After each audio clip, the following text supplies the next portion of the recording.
Bapak Profesor Dr. Insinyur Abdul Menib MSc AGR selaku Ketua DKM Masjid Al-Huriyah IPB University.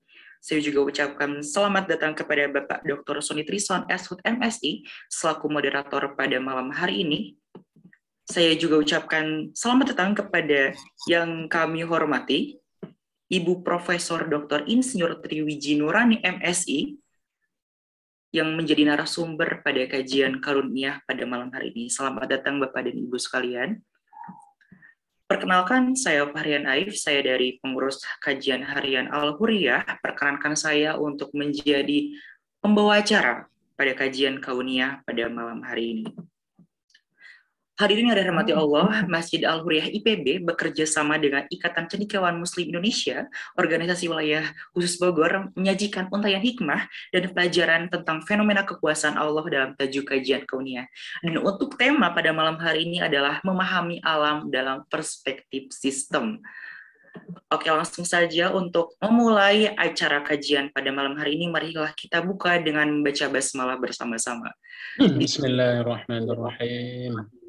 Langsung saja, selanjutnya mari kita dengarkan sambutan dari Ketua DKM Masjid Al-Huriyah IPB University kepada Bapak Profesor Dr. Insinyur Abdul Menib MSc AGR. Saya persilakan. Bismillahirrahmanirrahim. Assalamualaikum warahmatullahi ta'ala wabarakatuh. Alhamdulillahilladzi bini'matihi tatimmus salihat wa bifadlihi tanzilul barakat. Asyhadu an la ilaha illallah wahdahu la syarika lah wa asyhadu anna Muhammadan abduhu wa rasuluh la nabiyya ba'da. Allahumma shalli wa sallim ala sayyidina Muhammad wa ala alihi wa sahbihi ajma'in. Amma ba'du. Alhamdulillah, segala puji bagi Allah, segala puji milik Allah Subhanahu wa taala, Tuhan yang Maha Rahman dan Rahim, yang telah memberikan kepada kita nikmat yang sangat banyak. Nikmat ilmu pengetahuan, nikmat iman, nikmat kesehatan, nikmat persaudaraan, nikmat kebersamaan, dan nikmat-nikmat yang begitu banyak. Semoga kita termasuk hamba-hambanya yang pandai mensyukuri nikmat-nikmat itu. Salawat dan salam semoga senantiasa Allah curahkan pada Nabi kita Rasulullah Muhammad SAW, pada keluarga, kepada para sahabat-sahabat beliau, dan moga-moga kita sebagai umatnya termasuk orang yang akan memperoleh syafaat dari Nabi Muhammad kelak di yaumil qiyamah. Alhamdulillahirabbil alamin, atas izin Allah kembali Al-Huriyah, DKM Al-Huriyah dapat melaksanakan kegiatan rutin yang telah menjadi kegiatan pokok dari Masjid Al-Huriyah, yaitu kajian kauniyah.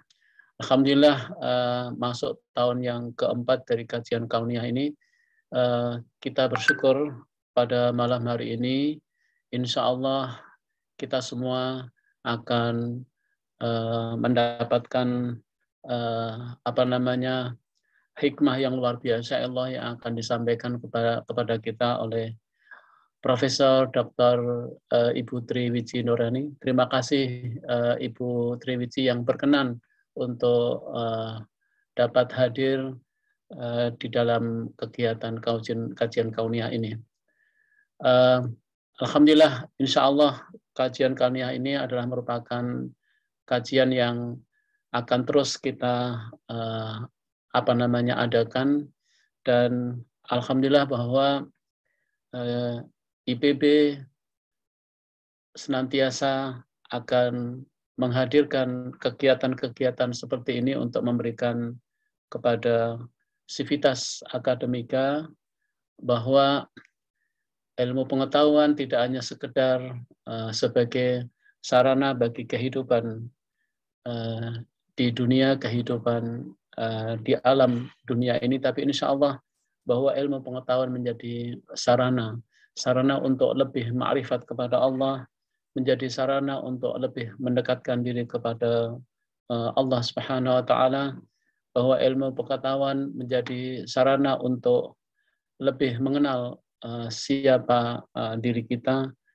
bahwa kita adalah hamba Allah Subhanahu wa taala. Moga-moga dengan sarana kajian kauniyah ini insya Allah menjadi wasilah Allah menurunkan ilmu yang bermanfaat, kemudian jadi sarana yang mendatangkan keberkahan yang banyak bagi kita, khususnya bagi kampus IPB yang kita cintai ini. Insya Allah Masjid Al-Huriyah sesuai dengan amanah yang telah disampaikan oleh pimpinan dalam ini Pak Rektor untuk selalu dapat menyelenggarakan kegiatan keilmuan dari perspektif keislaman ini. Moga-moga ini semua dapat menjadi sarana untuk semakin dekatnya kita kepada Allah dan menjadi wasilah Allah menurunkan keberkahan kepada kita semua. Saya mengucapkan terima kasih sekali lagi kepada Ibu Triwiji yang malam hari ini berkenan untuk menjadi narasumber kita. Moga-moga apa yang nanti akan disampaikan oleh Ibu Profesor Triwiji dapat menjadi pelajaran bagi kita semua. Insya Allah pasti kita sangat-sangat menunggu kajian-kajian kauniyah dari perspektif yang lain. Semoga semakin menambah hikmah Allah Subhanahu wa taala menurunkan ilmu kepada kita semua. Saya kira demikian. Terima kasih sekali lagi. Wassalamualaikum warahmatullahi taala wabarakatuh. Waalaikumsalam warahmatullahi wabarakatuh. Jazakallahu khairan katsiran. Saya ucapkan kepada Bapak Profesor Dr. Insinyur Abdul Munim MSyAG selaku Ketua DKM Masjid Al-Huriyah atas sambutannya. Baiklah, selanjutnya kita akan masuk ke sesi inti, yaitu kajian bersama narasumber kita, yaitu setelah hadir di tengah-tengah kita Ibu Profesor Dr. Insinyur Triwiji Nurani MSI. Beliau merupakan guru besar dari Fakultas Perikanan dan Ilmu Kelautan IPB University. Selamat malam, Bu. Assalamualaikum.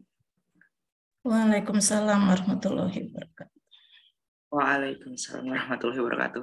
Dan hadirin yang dirahmati Allah, untuk sesi kajian ini akan dipandu secara langsung oleh moderator kita, yaitu Bapak Dr. Sony Trison S. Hud MSI. Beliau merupakan Sekretaris Umum DKM Al-Huriyah IPB University. Langsung saja waktu dan layar saya persilakan kepada Dr. Sony. Baik. Terima kasih, Mas Yanti. Bismillahirrahmanirrahim. Assalamualaikum warahmatullahi wabarakatuh. Waalaikumsalam warahmatullahi wabarakatuh. Selamat Pak Ibu Profesor Ibu Nurani sebagai narasumber. Beliau adalah dosen ya di Departemen Pemanfaatan Sumber Daya Perikanan FPIK IPB. Beliau sebagai Kepala Divisi Tata Kelola Perikanan Tangkap dan Kepelabuhanan. Dan pada malam hari ini, materi yang akan disampaikan beliau, saya kira sangat berhubungan dengan keimanan beliau tentang memahami alam dengan pendekatan sistem. Baik, untuk mempersingkat waktu, saya persilakan kepada Ibu Triwiji untuk menyampaikan materinya. Baik, terima kasih Pak Sony. Assalamualaikum warahmatullahi wabarakatuh. Yang kami hormati Bapak Profesor Munif, Pak Sony, Bapak Ibu semua. Perkenan saya untuk belajar dengan Pak Sony. Ya, saya belajar, mohon maaf ini saya baru belajar. Baik, kita mulai. Alhamdulillahirabbil alamin. Wassalatu wassalamu ala asrofi anbiya'i wa mursalin wa ala alihi washabihi ajmain. Alhamdulillah, puji syukur kita panjatkan kehadirat Allah Subhanahu wa taala yang telah memberikan banyak kenikmatan kepada kita semua, nikmat sehat, dan khususnya pada hari ini kita bisa bertemu dengan Bapak Ibu semua yang tidak bisa saya sebut satu persatu. Salam dan salawat kita curahkan kepada Nabi Muhammad SAW beserta keluarga dan sahabat-sahabatnya. Bapak Ibu, mohon maaf hari ini saya mencoba untuk belajar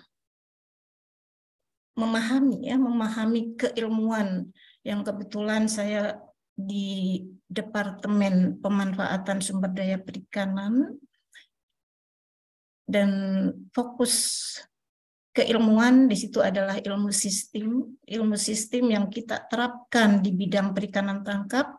Jadi saya dapatnya ilmu sistem itu dari Pak Eriatno Pateta, kemudian kami terapkan di perikanan tangkap. Saya coba share screen langsung ya Pak Sony dan Bapak Ibu semua. Ini judul yang coba saya bawakan. Memahami alam dalam perspektif sistem.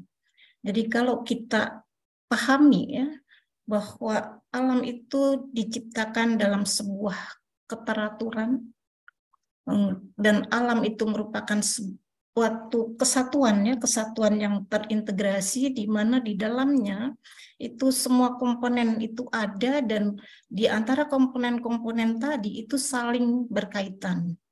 Dan kita coba lihat di dalam surat, ini saya nggak bisa lihat.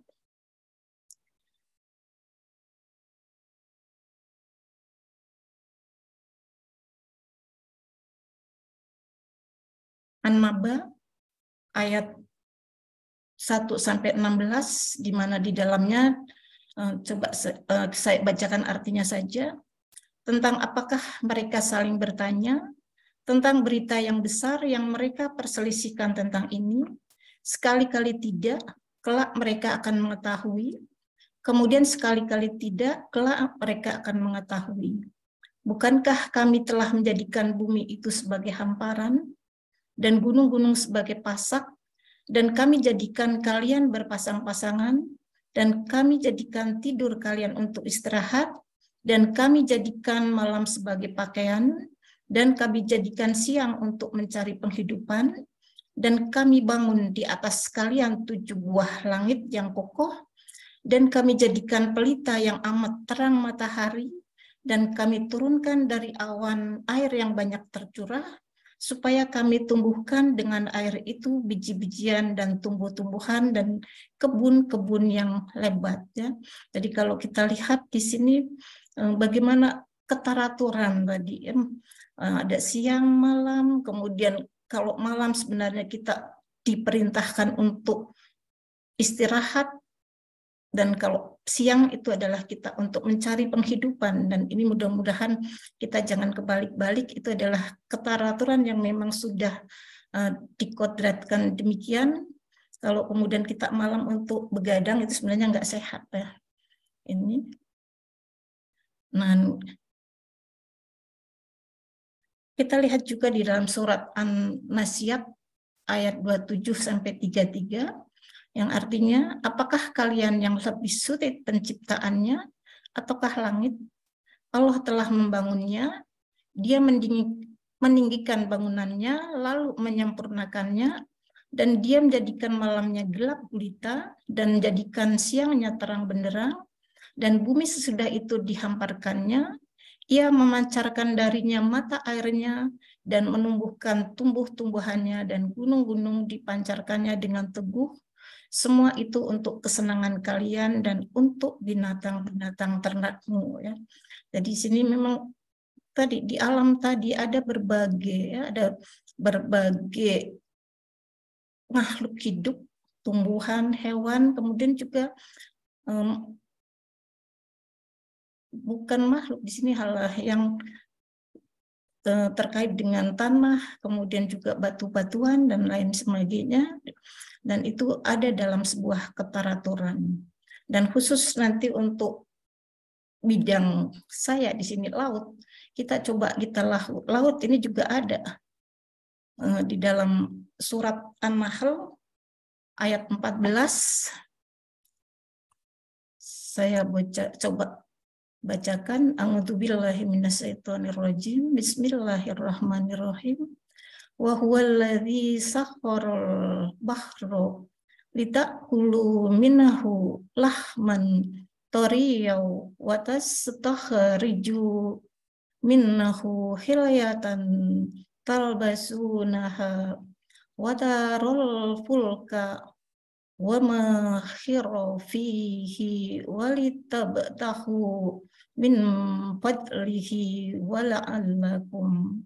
Artinya, dan dialah yang menundukkan lautan untukmu, agar kamu dapat memakan daging yang segar ikan darinya, dan dari lautan itu kamu mengeluarkan perhiasan yang kamu pakai.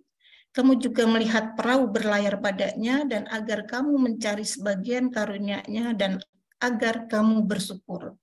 Jadi kalau kita lihat dari potensi laut di situ, terutama di sini adalah potensi hayatinya dari ikan. Ikan sangat bermanfaat bagi kehidupan, dan ini salah satu binatang yang tidak perlu kita dengan menyembelih, kita halal. Ikan itu halal walaupun juga sudah mati, ikan tetap aja halal untuk dimakan. Dan dari ikan ini ada berbagai protein yang kemudian kandungannya berguna bagi kesehatan kita. Dan kemudian juga dari laut tadi selain ikan juga ada keluar perhiasan. Nah, mungkin ini yang dimaksud di situ adalah mutiara yang memang keluar dari binatang laut, kerang-kerangan di sini. Dan di laut itu juga itu berfungsi sebagai sarana transportasi yang menghubungkan antar daerah, antar pulau, dan khusus tadi untuk memanfaatkan sumber daya ikan, tentu saja kita terus berlayar juga ya. Berlayar kita harus punya kapal untuk bisa nangkep ikan, karena ikan yang ada di laut itu tidak bisa kita tangkap dengan tangan begitu saja. Dan dari sini bahwa berbagai sumber daya yang ada di sana itu adalah untuk kehidupan kita, dan penting bagi kita untuk mensyukuri segala apa yang ada. Dan tentu saja nanti berkaitan dengan bagaimana cara kita bisa memanfaatkan sumber daya ikan kita. Tentu saja bukan sekedar memanfaatkan untuk saat ini, kita manfaatkan sebanyak-banyaknya, tapi kita perhatikan juga bahwa kita tidak boleh berlebih-lebihan di dalam memanfaatkan sumber daya. Ini dalam rangka bisa memberikan juga warisan bagi anak cucu kita terkait dengan sumber daya yang ada. Nah, ini ternyata tadi kita bisa pahami di sini. ITB, IPB, lihat kawan ya. Zaman ada profesor. Ada suara ya Bapak. Dan kalau kita lihat tadi keberadaan lautan ya di dalam Al-Quran ini menurut sumber itu ada sekitar 32 ayat yang bila dibandingkan dengan ayat yang terkait dengan daratan itu untuk lautan itu 71%, dan yang darat itu 28%. Dan itu sesuai dengan pengetahuan yang ada bahwa lautan itu memang lebih luas daripada wilayah daratan. Jadi di bumi ini ada sekitar 71% itu adalah merupakan lautan, dan 28% merupakan daratan, dan itu ada di dalam ayat-ayat Al-Quran. Kemudian coba kita lihat perairan Indonesia, Bapak Ibu semua, kita belajar terkait dengan perairan Indonesia. Jadi perairan Indonesia itu dari ujung barat Sumatera sampai di ujung timur Irian, dari utara itu ada Kalimantan sampai kemudian di timur selatannya. Dan kita memiliki perairan itu ada di perairan wilayah teritorial kita dan juga ada di laut pedalaman. Selain wilayah teritorial, kita juga memiliki wilayah zona ekonomi eksklusif, dan tentu saja ini adalah sumber kekayaan kita yang harus bisa kita manfaatkan dengan sebaik-baiknya, kita kelola dengan sebaik-baiknya. Dan dalam pengelolaan tadi kita memang harus memiliki rencana. Karena kalau kita tidak rencanakan, tadi kita bisa memanfaatkan sembarangan saja dan akan habis ikan tersebut. Karena walaupun ikan bisa pulih, tapi kalau kemudian tidak seimbang antara pemanfaatan dan daya pulih mereka bisa juga overfishing. Dan untuk memudahkan, di sini kita bagi wilayah kita menjadi 11 wilayah pengelolaan perikanan. Ini yang nomor-nomornya ya Bapak Ibu ya. Nah, kemudian di dalam laut kita itu tadi ada sumber daya ikan. Dan berapa sih sebenarnya sumber daya ikan kita yang ada di laut? Dan ternyata kita bisa, dengan ilmu pengetahuan yang ada, kita bisa mengestimasi berapa potensi sumber daya ikan kita yang ada di laut. Nah, bagaimana mengestimasi? Di situ dengan teknologi yang ada, bisa berdasarkan hasil tangkapan yang sebelumnya, ini untuk estimasi ke depan, juga dengan survei-survei akustik. Kita bisa mengestimasi sumber daya ikan kita, dan kita perbaharui estimasi sumber daya kita itu sekitar 3-5 tahun itu kita evaluasi dan estimasi kembali. Dan ini adalah estimasi kita terakhir, kita memiliki sekitar 12,54 juta ton ikan yang ada di laut. Nah, tentu saja ini adalah sebagai sumber bahan pangan bagi kita dan juga bagi sumber devisa, sumber untuk penyerapan tenaga kerja dan lainnya ya. Dan ini Bapak Ibu yang bukan dari perikanan, ini sumber daya ikan kita yang ada di laut, dari yang harganya murah sampai yang harganya mahal. Yang 1 ekor itu bisa 1 miliar harganya. Itu ikan-ikan tuna. Ikan tuna itu tadi ada di laut dalam, di samudra, wilayah samudra, ada kita memiliki Samudra Hindia, kemudian juga ada Samudra Pasifik, dan ada juga yang ada di laut pedalaman, khususnya di sini adalah di Laut Banda. Jadi jenis ikan ini juga tidak semua ada di perairan. Keberadaan ikan itu akan dipengaruhi oleh kondisi oseanografi, kondisi klorofil A, kemudian juga salinitas, suhu, dan ada wilayah-wilayah tertentu itu merupakan daerah yang potensial yang disebut sebagai fishing ground. Itu disitulah nelayan itu akan mendapatkan ikan yang cukup banyak. Jadi kita tidak semua kolom perairan itu ada ikannya. Ikan ada di wilayah-wilayah tertentu di situ ya. Ini ada ikan kakap yang ada di dasar, kemudian juga ikan kerapu yang ada di karang-karang, lobster. Lobster ini juga mahal, Bapak Ibu, harganya 1 kilo itu bisa 700.000 ya. Kemudian ada kepiting, rajungan ini juga yang mahal-mahal. Nah, disebutkan di dalam surat Al-Maidah di sini ayat 96 yang artinya dihalalkan bagimu binatang buruan laut dan makanan yang berasal dari laut sebagai makanan yang lezat bagimu dan bagi orang-orang yang dalam perjalanan, dan diharamkan atasmu menangkap binatang buruan darat. Jadi kalau di laut itu nggak diharamkan, tapi di darat diharamkan. Selama kamu dalam ikhram, dan bertakwalah kepada Allah yang kepadanya lah kamu akan dikumpulkan. Dan dari ikan-ikan kita itu kita bisa olah dengan beragam. Ada yang kita memang ekspor langsung dalam bentuk utuh, ini yang untuk sashimi, tuna. Kemudian juga ada yang untuk konsumsi kita dalam negeri ya. Jadi kalau ikan tuna itu memang kita masih belum ditujukan ke dalam negeri karena biaya untuk menangkap tuna itu cukup mahal. Kemudian bahwa tadi ternyata di dalam surat Al-Maidah ayat 96 ini juga sudah disebutkan terkait bahwa di dalam laut yang dalam.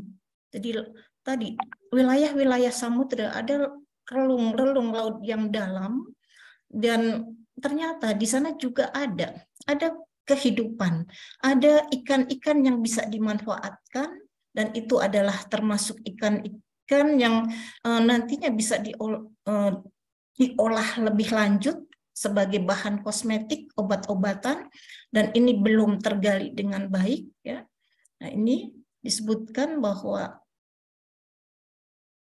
artinya di sini atau seperti gelap gulita di lautan yang dalam, yang diliputi oleh ombak, yang di atasnya ombak pula, di atasnya lagi awan gelap gulita yang tindih bertindih.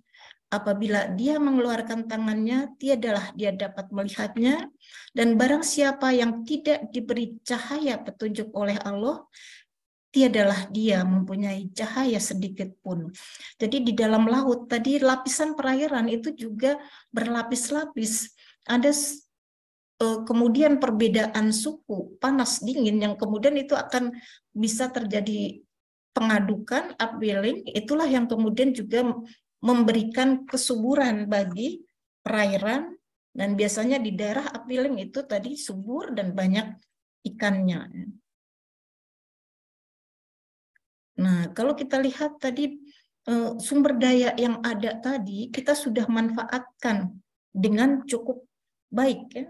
Dan untuk wilayah laut itu memang kita terbatas tadi 12 juta ya ton, dan kita sudah tangkap 7,7 juta ton. Jadi tidak semua tadi itu harus kita tangkap dengan penuh, karena kita tadi untuk keberlanjutan ya, keberlanjutan sumber daya kita tidak boleh untuk menangkap semuanya.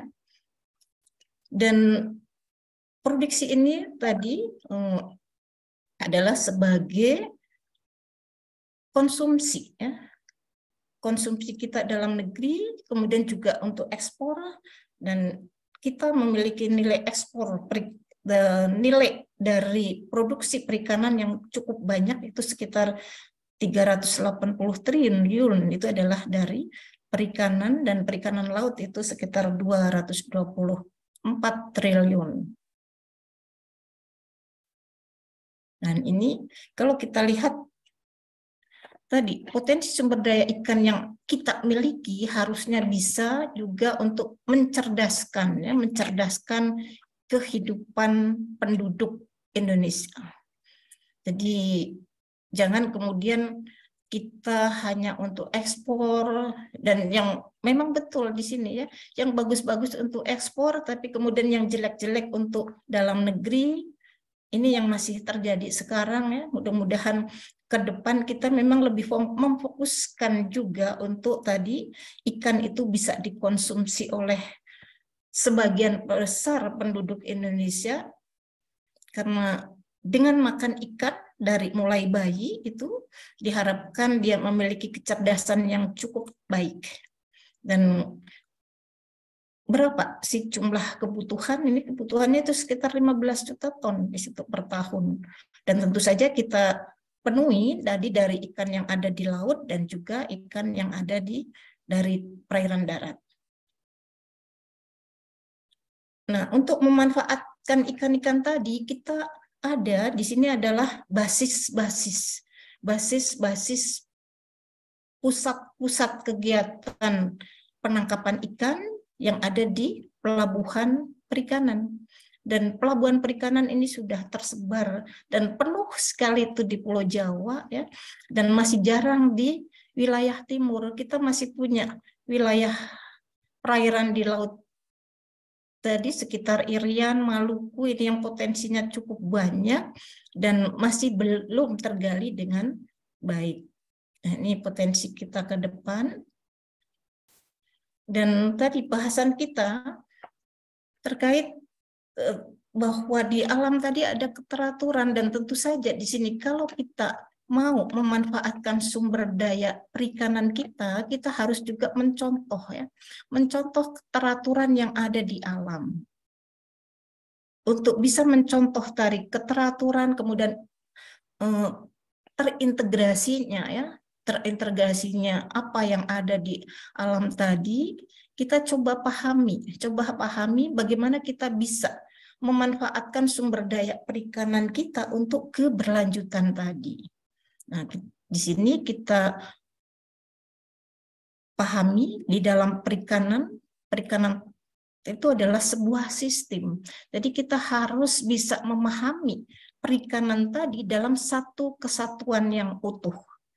Dan ini ada beberapa teori yang menyatakan bahwa sistem perikanan itu terdiri dari 3 subsistem utama, yaitu sistem alam, subsistem manusia, dan tata kelolanya itu sendiri. Dan di sistem alam tadi itu ada berbagai jenis ikan dengan keberadaannya di berbagai habitat tadi. Masing-masing ikan memiliki kesukaan habitat tertentu di perairan. Dan kita lihat ada jenis ikan pelagis tadi yang adanya adalah di kolom perairan atas, dan pelagis tadi ada yang pelagis besar, ada pelagis kecil. Pelagis besar adanya itu adalah di wilayah laut-laut yang dalam, tadi termasuk juga ikan tuna, ikan tongkol, ikan tenggiri. Pelagis kecil ada ikan kembung ya, di situ ya, ikan layang. Kemudian ada ikan demersal yang adanya di bawah, di dasar perairan. Nah, tentu saja dasar perairan tadi ada yang dasar perairan berlumpur, berpasir, kemudian ada daerah-daerah berkarang. Nah, itu adalah tadi masing-masing jenis ikan ada habitatnya sendiri, dan untuk kita bisa memanfaatkannya, manusia memiliki tadi pemikiran-pemikiran dari sejarahnya manusia menangkap ikan itu hanya dengan tangan. Tentu saja kalau dengan tangan itu terbatas, ada di perairan pantai saja. Dan kemudian apa yang bisa dilakukan untuk menangkap ikan yang ada di lebih jauh dari pantai? Maka kemudian menciptakanlah di sini kapal-kapal kecil yang mereka bangun di situ dari pohon-pohon besar yang ada satu kemudian di situ muncullah kapal jukung biasa di situ.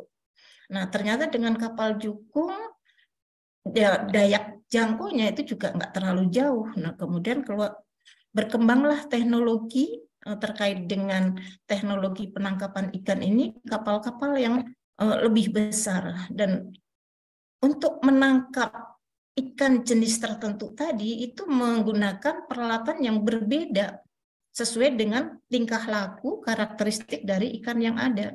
Maka kemudian di sini ada berkembang teknologi untuk menangkap ikan dengan ada jaring itu juga bermacam-macam ya.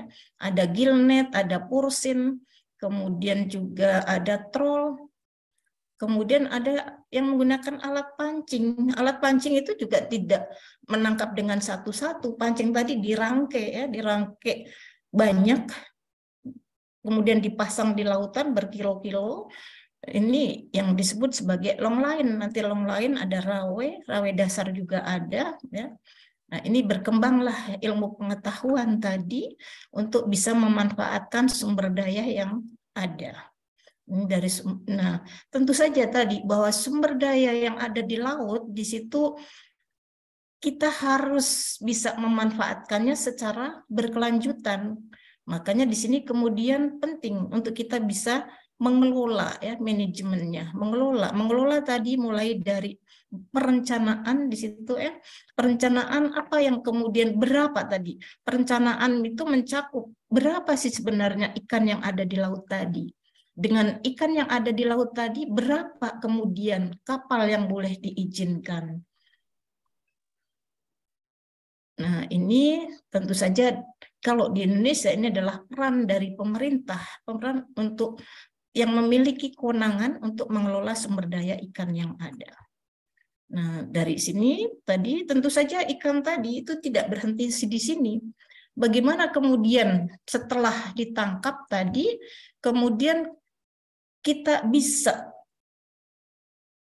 menghasilkan, memberikan manfaat sosial, ekonomi tentu saja ikan tadi itu harus bisa sampai ke pasar, dan pasar itu tujuannya kemana? Ke lokal, provinsi, atau ekspor. Dan ekspor itu akan harus mengikuti ketentuan mereka, persyaratan mereka. Dari pasar luar negeri itu mensyaratkan kualitas jaminan mutu yang sangat baik, dan ini yang harus kita ikuti untuk tadi kita bisa mendapatkan devisa dari pasar ekspor. Nah, ini terkait dengan pengelolaannya di situ. Jadi memang kita harus betul-betul bisa mengelola sumber daya ikan kita dengan ilmu pengetahuan yang ada, agar ikan-ikan yang kita miliki, sumber daya yang kita miliki itu memang bisa memberikan manfaat sosial, ekonomi, dan juga keberlanjutan bagi sumber daya ikan tersebut. Jadi ini pentingnya kita untuk menjaga, dan tentu saja ini juga jadi tadi bahwa sumber daya ikan yang ada di kita itu dari laut, kita dengan teknologi, dengan ilmu yang ada, dengan tata kelola yang ada, bagaimana kemudian bisa sampai ke konsumen dengan baik melalui proses tadi, ada nilai tambah, kemudian transportasi untuk sampai ke pasar, dan tentu saja dengan perkembangan yang ada kita harus melakukan perubahan perilaku dari semua sisi. Kalau dulu nelayan menangkap ikan, ya sudah menangkap ikan segitu saja, kemudian hasil tangkapannya tidak berkualitas baik karena tidak menggunakan es. Nah, kemudian berkembang teknologi yang ada tidak hanya dengan es, tapi kemudian di kapal itu juga bisa dilakukan penanganan dengan sistem air dingin, ya, air laut yang didinginkan, jadi untuk menjaga ikan tersebut selama proses penangkapan di laut tadi yang bisa berbulan-bulan, ya. Jadi satu trip itu dari berangkat dari pelabuhan sampai balik lagi, nah itu ada bisa 2 bulan mungkin 6 bulan mereka tidak balik ke pelabuhan. Nah, ini perlu tadi penanganan ikan yang baik di atas kapal. Nah, ini jadi pentingnya kita menjaga keseimbangan alam, dan ini ada di dalam surat Ar-Rum ayat 41, yang artinya di sini telah tampak kerusakan di darat dan di laut disebabkan karena perbuatan manusia. Allah mengendaki agar mereka merasakan sebagian dari akibat perbuatan mereka, agar mereka kembali ke jalan yang benar. Nah, di sini ya, jadi kita harus bisa menjaga keseimbangan tadi. Nah, tentu saja tadi bahwa kalau alam secara keseluruhan tadi ada dalam keberaturan, dan kemudian kenapa kita dalam lingkup yang kecil mengelola laut kita itu tidak bisa tadi kan, tidak bisa menjaga laut dengan baik. Kalau kita lihat saat ini itu kita memang belum bisa mengelola perikanan kita dengan baik, karena kalau kita lihat bahwa tadi manfaat sosial ekonomi itu juga kita belum optimal mendapatkannya, dan masih banyak tadi ya kerusakan-kerusakan yang ada di laut, dan itu sebenarnya memang tadi dari perbuatan kita sendiri gitu ya. Nah, ini sepertinya yang bisa saya sampaikan untuk bahan diskusi kita.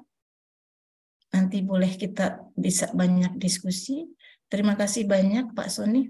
Baik, terima kasih Bu Prof. Triwidi. Saya kira menarik tadi ya, bahwa memahami alam dengan sistem, jadi keteraturan menjadi salah satu ciri ya, bahwa Allah menciptakan ya bumi dan sisinya dalam keteraturan. Itu manusialah yang sudah ikut campur tangan sehingga banyak kerusakan-kerusakan, termasuk yang saat ini terjadi sekeliling kita, termasuk dan eksploitasi ya laut yang berlebihan.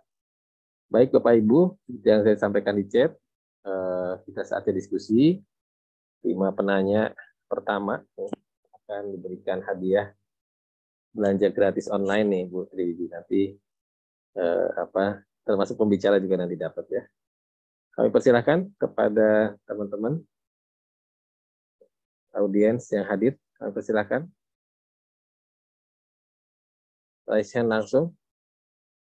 Atau di chat juga boleh. Monggo, kalau yang berhalangan misalkan lagi di perjalanan. Ya, Kang Muhammad Nur ini dari Maluku Utara. Silahkan, Kang Muhammad Nur.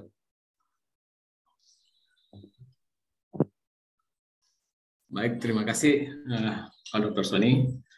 Terima kasih juga Prof. Tri ya sudah menyampaikan materinya tadi. Kebetulan saya di Maluku Utara nih Bu. Jadi mungkin karakteristiknya laut di sana atau perairan di sana kan kami lebih didominasi dengan pulau-pulau kecil, Bu. Jadi saya kira ini juga menjadi apa tadi peringatan yang tadi Prof sampaikan kaitan dengan surat Ar-Rum tadi ya 41 bahwa kerusakan di laut juga itu karena ulah manusia. Saya kira ini mungkin dari perspektif pulau-pulau kecil ini mungkin pengetahuan dan apa yang Prof sudah dalami sebagai sebuah sistem ya, jadi tidak terlepas dengan daratannya. Karena kalau misalkan daratan dibiarkan juga, apalagi pulau-pulau kecil dieksploitasi juga, maka yang kami lihat di sana dampaknya langsung ke laut, Bu. Akhirnya ada perusahaan mutiara bisa gulung tikar gara-gara tadinya sanitasi airnya cukup baik sebelum ada eksploitasi di darat, begitu di daratnya dieksploitasi, ternyata tanpa sengaja menyentuh juga ke budidaya mutiara di sana. Saya kira ini sebenarnya sebuah sistem ya yang saling kait mengkait. Mungkin dari kajian Prof itu seperti apa nih, terutama dari tata kelolanya ya, terutama di daerah kami lah, taruhlah yang pulau-pulau kecil ini, Bu. Karena begitu ada pembukaan sedikit, itu dengan karakteristik das yang pendek, maka semua yang ada di darat itu bisa tertumpah ke laut. Itu yang pertama. Terus yang kedua, mungkin tadi saya agak penasaran nih, karena ini ikan ini kan sumber daya alam ya. Kita ketahui bahwa sumber daya alam itu semakin dimanfaatkan ya pasti dia akan berkurang gitu ya.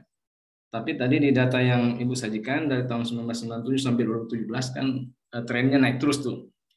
Nah, itu bagaimana tuh kira-kira secara ilmiahnya mungkin bisa kami dipahamkan. Terima kasih. Baik, langsung aja Bu, mungkin Bu. Baik, terima kasih Pak Sony, Pak Muhammad Nur, terima kasih. Bapak ada di mana, Bapak? Maluku? Maluku Utara, Bu. Maluku. Ini mahasiswa doktor ilmu pengelolaan hutan yang asal Maluku Utara, Bu. Tapi sekarang sedang di Bogor ya, Pak ya? Iya, Bu. Maluku Utara di Tobelo, Pak. Itu Halmahera ya. Ternate. Halmahera Utara kalau itu. Ternate. Halmahera Utara, Selatan ada. Ternate. Saya pernah nyebrang Pak dari Ternate ke yang Sufifi. Ya, mau ke Tobelo. Iya, betul. Ya, baik.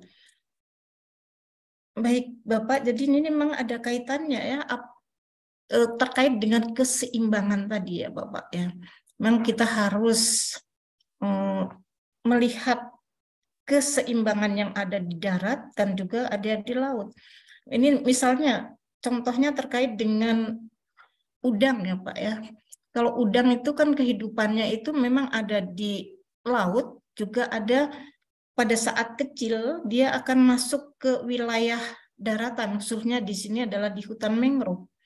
Dan dengan tadi misalnya dulu itu adalah besar-besaran untuk penebangan hutan mangrove, ini tentu saja tadi wilayah untuk berlindung ya bagi udang-udang kecil itu akan menjadi nggak ada, dan ini akan mengurangi stok sumber daya udang yang ada di laut juga. Dan kalau udang ini kan juga banyak di wilayah Laut Arafuru ya Pak ya, di 718 itu adalah gudangnya udang, karena di sana memang ada wilayah daratan yang merupakan tadi tempat berlindung. Di sisi-sisi wilayah Irian itu kan banyak dengan hutan-hutan mangrove. Nah, kalau mutiara ini terkait dengan kehidupan dari kerangnya ya Pak ya, dari ikan di laut tadi kan ada kesukaan berapa untuk salinitas, kemudian suhu, itu utamanya yang mempengaruhi keberadaan ikan itu adalah tadi ada suhu, kemudian salinitas, dan kalau kemudian di wilayah daratnya tadi ada industri, kemudian ada pemukiman, ini kan akan mempengaruhi ya Pak, akan mempengaruhi dari aliran-aliran sungai atau kemudian dari kegiatan domestik tadi itu akan masuk ke wilayah laut, akan merubah konsentrasi tadi ya, konsentrasi dari salinitas, kemudian juga suhu dan faktor-faktor lainnya itu yang akan mempengaruhi tadi ya Pak ya, bahkan mempengaruhi terhadap kehidupan kerang-kerangan yang sebagai induk dari mutiara. Mungkin seperti itu ya Pak Muhammad tadi ya, Pak Muhammad. Pak Nur. Pak Muhammad Nur ya Pak. Ini untuk yang pertanyaan pertama. Kemudian yang kedua tadi sebenarnya itu bukan produk yang Bapak maksudkan, itu adalah potensi ya Pak ya. Potensi sumber daya ikan kita yang ada di laut itu kan diestimasi, dan estimasi yang dulu itu memang kita punya estimasi itu sekitar 6,6 juta ton, itu nggak berubah-ubah. Nah, kemudian semakin ke sini itu bukan berarti bahwa ikannya itu bertambah, tapi sebenarnya di sini adalah terkait dengan teknologi, Pak. Teknologi untuk mengestimasi itu yang semakin ketelitiannya ya Pak, ketelitiannya semakin tinggi. Nah, itu kemudian bisa mengestimasi lebih baik. Jadi mengestimasi dengan lebih baik. Dan sini kita lihat dari 2015, kemudian 2017, dan terakhir itu di 2022 itu memang sekitar 12 juta ton. Dan di situ kan ada timnya, Pak. Tim yang untuk kajian ya. Tim kajian sumber daya ikan. Itu yang mereka mengestimasi itu terkait dengan berapa potensi sumber daya ikan yang ada di sana. Itu sebenarnya karena tadi Pak, perkembangan teknologi untuk mengestimasi itu yang lebih baik, menjadi lebih baik. Nah. Baik Pak Nur, ada lagi? Cukup Prof, terima kasih banyak pencerahannya. Baik, terima kasih Putri dan Pak Nur atas pemekaran diskusinya. Monggo yang lain Bapak Ibu, kami persilakan.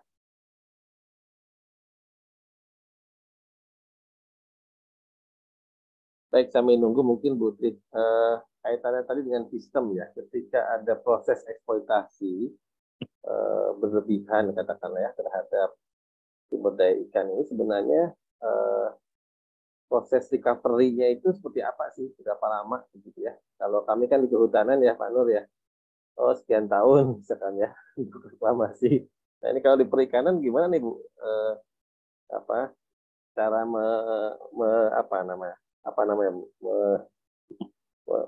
mengembalikan kepada habitat awal gitu Bu, mungkin dengan sistem tadi Bu.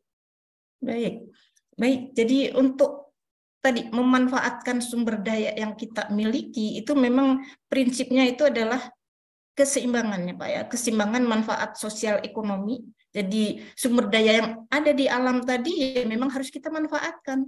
Karena kalau tidak kita manfaatkan, ikan-ikan tersebut juga akan mati juga ya. Jadi ikan yang ada di laut kalau tidak kita manfaatkan juga akan sesuai dengan umur mereka juga akan mati. Nah, ini makanya prinsipnya di situ adalah kalau sekarang perikanan itu yang berkembang ecosystem approach to fisheries management. Jadi keseimbangan pemanfaatan dari manfaat sosial ekonomi dan keberlanjutan sumber daya. Dari pengalamannya Pak ya, dari pengalaman yang ada dulu di tadi Laut Arafuru itu kan memang eksploitasi besar-besaran dari kapal-kapal troll yang besar, dan kapal troll ini langsung menangkap ikan di situ, kemudian menangani, membekukan dan langsung ekspor. Dan itu sudah terjadi overfishing di laut sebagian besar di sana. Nah, kemudian kebijakan Bu Menteri Bu Susi waktu itu kan lebih ke konservasi. Jadi banyak di sini adalah moratorium izin kapal. Jadi nggak boleh ada izin-izin lagi. Dan kemudian kapal-kapal besar yang di Laut Arafuru itu juga hilang, ya. Dan tidak begitu lama dari kebijakan tadi. Waktu itu saya datang ke Timika di salah satu pelabuhan di Laut Arafuru tadi. 1 tahun itu 2017. itu karena tidak ada penangkapan, udangnya besar-besar, Pak. Udang besar-besar, kemudian ikan dasar, karena di sana banyak ikan dasar, ikan demersal, itu juga besar-besar sekali di situ, karena kegiatan penangkapannya berkurang. Jadi sebenarnya daya pulihnya tadi itu lumayan cepat, hanya saja di sini kan kalau kemudian kebijakan kita konservasi, akhirnya kemudian produksi udang kita juga drop. Nah, ini kan tadi keseimbangan di situ. Jadi kita juga nggak boleh berat di salah satu sisinya. Berat di konservasi, kemudian tidak dimanfaatkan, juga tidak akan memberikan manfaat ke sosial ekonomi. Jadi sini harus ada keseimbangan itu. Baik. Ini di chat ada yang bertanya, Bu. Dulu lautan kita sehat dari Unila, Bu Bangun ya. Maka ikan kita sehat, sekarang lautan kita sudah banyak polutan. Bagaimana dengan kondisi ikan di lautan kita saat ini, Bu? Secara sistematis tentu akan berpengaruh. Menjadi semacam ketakutan jika ingin mengkonsumsi ikan lautan. Mohon pencerahannya. Baik. Dari siapa nih, Bapak? Oh, dari Pak Bangun, Ibu Bangun ya, Ibu Bangun Saharti. Dari Unila. Baik, jadi kalau laut itu sebenarnya kita masih tidak seimbang. Kalau dari kapal-kapal yang ada, itu memang kapal-kapal ukuran kecil. Jadi sekitar 70-80% kapal yang kita miliki itu adalah kapal yang di bawah 10 GT. Dan ini mereka menangkap ikan ya terbatas itu sampai paling 12 mil. Jadi keberadaan kapal-kapal itu adalah numpuk di wilayah perairan kita yang dekat. Sementara kita punya wilayah laut yang luas, tadi zona ekonomi eksklusif. Itu memang bukan perairan kedaulatan kita, tapi kita boleh berdaulat untuk memanfaatkan sumber daya ikan yang ada di sana. Dan untuk sampai ke 200 mil tadi kan kita harus punya kapal yang besar. Dan kita memang terbatas untuk kapal ukuran besar ini. Jadi masih ada wilayah-wilayah laut kita yang belum kita manfaatkan dengan baik, khususnya tadi di zona ekonomi eksklusif, kemudian juga di Indonesia Timur. Indonesia Timur di wilayah tadi Ambon, kemudian Maluku, Irian Utara Sulawesi, itu masih potensial untuk kita kembangkan. Kemudian kalau terkait dengan kita khawatir untuk makan ikan. Iya, ini adalah khususnya di daerah-daerah yang padat. Kalau kita lihat kemarin saya ke utara Jakarta itu kan banyak reklamasi ya. Reklamasi, kemudian bangunan-bangunan udah penuh dengan rumah-rumah. Nah, itu hilang itu. Hilang untuk fishing ground sana, dan juga tadi ada banyak pencemaran. Memang kalau makan kerang dari Jakarta jangan deh. Jangan kerang dari Teluk Jakarta. Nah, kita nggak tahu itu. Karena kerang itu banyak menyerap itu makanan-makanan. Jadi masih banyak ikan yang sehat-sehat, khususnya tadi ikan dari perairan yang tidak tercemar. Dan memang yang bagus itu ikan tuna, tapi ikan tuna kita masih banyak kan adalah untuk ekspor. Ya, baik. Baik, Bapak. Ini ada satu lagi mungkin dari Bu Nur atau Pak Nur nih, Unten. Saya mahasiswa IPB, Pak. Silakan Mbak Nur. Oke, terima kasih Pak untuk kesempatannya. Izin off-cam soalnya sinyalnya sedang jelek. Ibu izin bertanya mengenai penangkapan ikan. Nah, kan daerah saya tuh dekat pantai ya Bu, namanya tuh Pantai Ujung Genteng, Sukabumi. Nah, saya pernah mendengar warga setempat banyak yang mengatakan bahwa ada beberapa nelayan yang dalam penangkapan ikannya tuh menggunakan bom, Bu. Bahkan ada juga gitu pemerintah setempat pun ada yang mengetahui itu, tetapi belum ditindaklanjuti. Nah, apa kira-kira yang saya sebagai mahasiswa lakukan untuk menindaklanjuti perbuatan nelayan tersebut, Bu? Terima kasih. Mbak Nur dari mahasiswa semester berapa? Saya mahasiswa semester 2, Pak. Semester 2. Emang ada semester 2? Semester 2. Ya ampun. Ini Pak tahun kedua. Semester 3 berarti? Iya. Departemen? GFM, Geofisika dan Meteorologi. Oh, ya. Monggo Putri. Baik, terima kasih Mbak Nur. Jadi memang ada kegiatan yang disebut sebagai ilegal ya, illegal fishing. Jadi ada ilegal, unreported dan unregulated ya, EU fishing. Itu yang harus kita berantas. Karena kegiatan EU fishing itu sangat membahayakan bagi keberlanjutan sumber daya. Terkait dengan kegiatan ilegal tadi ya, termasuk di situ adalah penggunaan peralatan penangkapan ikan yang dilarang. Jadi penggunaan bom, kemudian ada juga dengan tuba atau lainnya di situ itu adalah dilarang karena akan mengakibatkan kerusakan terhadap habitat di situ, habitat perairan. Kemudian ikan-ikan yang ditangkap dengan bom itu sebenarnya tidak aman untuk dimakan.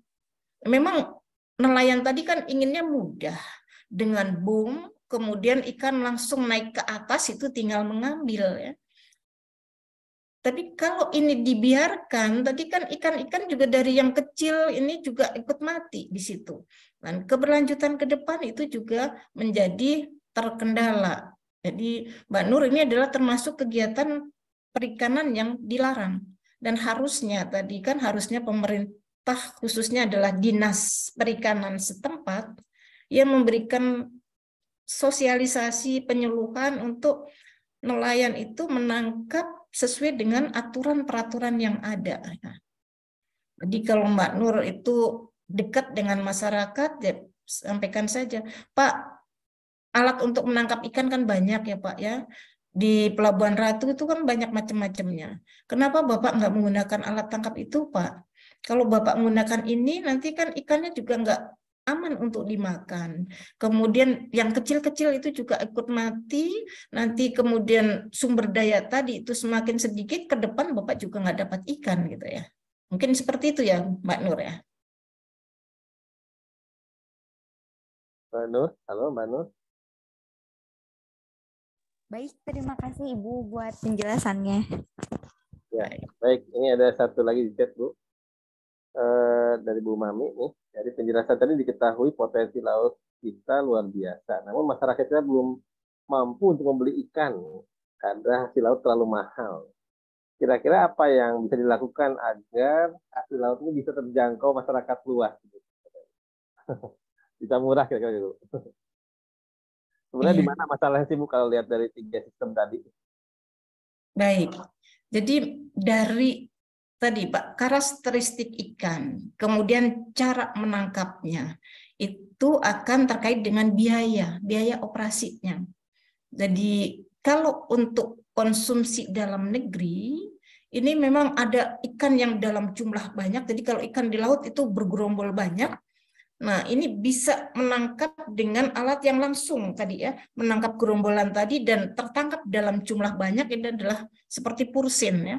Pursin itu nangkep jenis ikan kembung, ikan selar, kemudian ikan tongkol, layang. Nah, ini mungkin baru ini ya, baru ikan-ikan tadi yang bisa ditangkap dengan jumlah besar, tentu saja bisa menutup ongkos biaya. Dan itu yang memang baru bisa untuk daya beli ya dari masyarakat kita Indonesia khususnya. Karena kalau kita kan untuk beli ikan 50.000, kalau 50.000 mungkin masih bisa lah. Kalau 100.000, 200.000 sekilo kan pikir-pikir ya. Beli daging 100.000 juga pikir-pikir juga kan. Masyarakat kita masih daya belinya itu seperti itu ya, dengan tempe, tahu, telur ya. Memang tadi kalau ikan yang bagus, khususnya tadi untuk ikan tuna, kita biayanya juga mahal. Mungkin karena tadi tripnya lama bisa 1 miliar itu sekali jalan ya untuk BBM dan lain-lain. Kalau kemudian tadi dengan harga yang murah tentu saja tidak bisa menutup biaya operasi. Ini yang tadi masih menjadi kendala kita untuk menjual ikan dengan harga yang murah. Mungkin kalau di sini kemudian ada kebijakan pemerintah yang mengasih subsidi, ini demi penduduk Indonesia bisa makan ikan, maka ikan-ikan yang ditangkap nelayan tadi itu bisa dihargai murah dengan pemerintah memberikan subsidi yang cukup untuk beli BBM, misalnya BBM diturunkan. Tapi ini juga menjadi kendala tadi ya. Kalau kemudian BBM-nya murah akan semakin banyak kapal-kapal, itu juga merugikan untuk sumber daya. Ini jadi tidak mudah juga Ibu Mami. Jadi yang mudah-mudahan daya beli masyarakat kita ini yang harus kita tingkatkan. Tapi pernah Bu ada kebijakan subsidi ya? Subsidi BBM pernah Bapak. Oh, tapi tadi BBM. Iya, kalau untuk industri tadi yang untuk nelayan itu berbeda dengan yang dijual di pasaran tadi. Nah, dan ini sebenarnya kita nggak boleh di perikanan secara internasional kita juga untuk subsidi itu sudah mulai dikurangi karena tadi kalau banyak subsidi nanti akan banyak kapal dan itu akan menguras sumber daya. Itu kelemahan dari subsidi itu seperti itu. Baik. Baik. Terima kasih Bu Triwiji dan Pak Ibu. Ini ada lagi nih terakhir monggo dari Mas Muhammad Narazaki. Untuk hasil laut, untuk ikan hasil laut, terutama tongkol, cara mengetahui bagus tidaknya bagaimana ya Bu? Karena harganya juga lumayan terjangkau di sekitar IPB, sekitar 4 sampai 5.000 katanya begitu. Pak Zaki, di mana ada tongkol harganya 45.000? Ntar harus potong-potong kali ya? Yang ikan tongkol yang sudah dipotong-potong, ini sudah diolah ya? Kalau ikan... Silakan Mas Zaki komentar. Ya. Di pasar mana itu ada ikan tongkol 5.000? Oh, yang itu udah dipotong kan, ya sudah dipotong. Kalau sudah dipotong itu, yang tadi potongan itu sebenarnya bukan ikan yang masih segar, tapi itu sudah mengalami pengolahan. Dan kalau sudah mengalami pengolahan, kita nggak tahu asalnya tadi, dari yang segar atau tidak. Nah, kalau ikan yang segar kita bisa lihat dari matanya. Matanya masih melotot itu ya, itu adalah segar. Kemudian dari dagingnya ya, dagingnya kita tutul itu kalau masih keras itu masih mental itu masih bagus. Kemudian juga insannya masih merah ya. Kalau insannya sudah pudar-pudar ya itu bukan ikan yang segar. Nah, jadi hati-hati nih Mas Zaki. Mungkin yang 4.000 tadi sudah expired ya. Ini ikan yang dipotong itu memang sudah diolah Pak, yang dari ikan yang pindang ya, ikat pindang ya, tongkol pindang itu memang sudah dipotong-potong itu. Bisa saja memang dari sananya masih segar gitu ya. Kita lihat kalau yang masih putih bersih itu bagus, tapi kalau sudah merah-merah coklat itu nggak bagus kalau yang untuk yang ikan tongkol dipotong-potong itu ya. Ya. Ini terakhir mungkin Bu, ini satu lagi dari Mas Bamsi nih. Pernah lihat tayangan di luar negeri katanya peran nelayan diberikan coupling atau area tangkapan sehingga tidak berebut. Ada musim bulan tertentu yang diizinkan menangkap ikan serta ada sistem klasemen sehingga nelayan dengan tangkapan terbanyak dapat semacam reward. Mohon pencerahannya apakah tujuan dari kebijakan tersebut dan apakah hal tersebut mudah diterapkan di Indonesia Bu? Baik, terima kasih Pak Bams. Jadi kalau di luar negeri itu wilayahnya kecil, kemudian jenis ikannya itu juga tidak beragam. Di perairan yang temperate bukan tropik gitu ya. Dan untuk mengelola jenis ikan yang sedikit, kemudian wilayah lautnya tidak luas, itu lebih mudah. Jadi di Amerika, kemudian juga di Australia, itu mereka ya seperti itu. Jadi wilayah ini tadi kita lihat berapa jumlah ikannya, berapa kapal yang boleh, dan ikan tadi kan bersifat musiman, jadi di mana pada saat ikan tadi itu sebenarnya mau bertelur atau tidak musim ya kita tutup dulu ya, untuk memberikan kesempatan tadi ikan untuk berkembang biak. Dan ini yang masih sulit diterapkan di Indonesia. Berbagai kebijakan kita sudah, dan saat ini kan kita menuju perikanan terukur. Tadi mudah-mudahan dengan terukur ini izin kapal itu diberikan itu adalah dari hasil mereka, ya, hasil mereka menangkap. Jadi akan terdata dengan baik, karena kalau mereka tidak melaporkan ikannya dengan baik, maka kemudian untuk ke depan mereka akan diberikan kuota yang lebih kecil. Nah, ini harapannya. Jadi kalau saat ini itu banyak ikan yang tidak terdata, ya.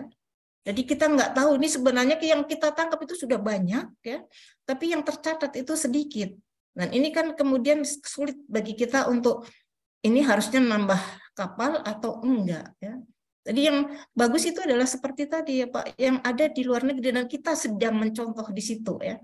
Kita mencontoh, nah cuma kesulitan kita adalah wilayah laut kita luas, kemudian jenis ikannya banyak. Dengan jenis ikan banyak tadi, juga jenis alat tangkapnya berbeda.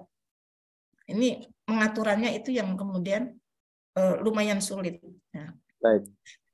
Baik, terima kasih Bu Prof. Wiji. Bapak Ibu, karena waktu juga ini kepada para penanya, insya Allah semuanya ini dapat hadiah, Bu ya. Rp250.000. Nanti silakan kontak ke nomor WA saya. Ada di itu ya, di e-player ya. Silakan nanti kontak, teman-teman akan mendapatkan belanja gratis di toko online Galeri Madsas nanti ya. Ada ikan juga sih Bu. Ada ikan segar juga ya. Mudah-mudahan ilmu yang diberikan Bu Prof. Wiji bermanfaat bagi kita semua. Sebelum ditutup, kami mohon closing statement dari Bu. Maka Bu.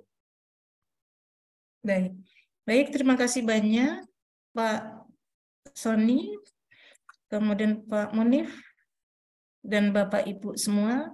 Terima kasih banyak, saya sudah belajar ya, untuk ikut belajar terkait dengan ayat-ayat kauniyah. Sebenarnya banyak ya, masih banyak yang bisa digali dengan ayat-ayat kauniyah tadi terkait dengan sumber daya ikan dan juga lautan. Ini dengan keterbatasan saya dan dengan diberikan waktu di sini, kemudian saya jadi buka-buka Pak Sony. Nanti kalau saya nggak diberikan waktu di sini, ya sudah, saya bukanya sedikit saja. Ya, jadi itu terima kasih untuk kesempatan belajarnya. Dan saya akhiri juga ya Pak ya. Baik. Saya akhiri. Wassalamualaikum warahmatullahi wabarakatuh. Waalaikumsalam warahmatullahi wabarakatuh. Baik Bapak Ibu, saya kira luar biasa, alhamdulillah ya, kajian kauniyah edisi malam hari ini yang seri yang ke-12 ya, di tahun 2022. Kita akan jumpa kembali bulan depan dengan narasumber yang lain. Mudah-mudahan akan terus kita EKM Aliyah akan terus menggali ya ayat-ayat kauniyah yang insya Allah ini menjadi penguat keimanan kita, dan kita mau belajar terus bahwa ilmu Allah itu luas, apalagi kita sebagai umatnya untuk senantiasa terus mencari ilmu sampai akhir hayat. Terima kasih sekali lagi kepada semua penanya, hadirin yang sudah berkenan hadir sampai akhir acara ini. Mohon maaf kalau ada kekurangan. Saya kembalikan kepada MC. Assalamualaikum warahmatullahi wabarakatuh. Waalaikumsalam warahmatullahi wabarakatuh. Dan terima kasih kepada Ibu Profesor Dr. Insinyur Triwiji Nurani MSc yang sudah menyampaikan materi yang sangat luar biasa, dan saya juga ucapkan terima kasih kepada Bapak Dr. Sony Trison yang sudah memandu jalannya sesi kajian pada malam hari ini. Mungkin demikian kajian kauniyah seri ke-12 pada malam hari ini. Semoga ilmu yang kita dapatkan bisa senantiasa menambah keimanan kita dan ketakwaan kita kepada Allah Subhanahu wa taala. Amin ya rabbal alamin. Untuk menutup kajian kauniyah pada malam hari ini, mari kita ucapkan hamdalah bersama-sama. Alhamdulillahirrahmanirrahim. Dan disempurnakan dengan doa kifaratul majlis. Subhanallahumma wa bihamdik, asyhadu an la ilaha illa anta, astaghfiruka wa atubu ilaik. Saya Fahrian Arif, mohon maaf atas segala kesalahan dan terima kasih atas perhatiannya. Wassalamualaikum warahmatullahi wabarakatuh. Waalaikumsalam. Waalaikumsalam warahmatullahi wabarakatuh. Makasih Bu Triwiji. Terima kasih Pak Munir, Pak Sudi. Moga-moga nggak Bapak bosen Ibu nih. semua. Nah, nanti. Saya belajar Bapak. Kami kita sama-sama belajar Ibu. Allah. Makasih banyak. Baik, makasih. Saya mohon izin. Oke, monggo Ibu.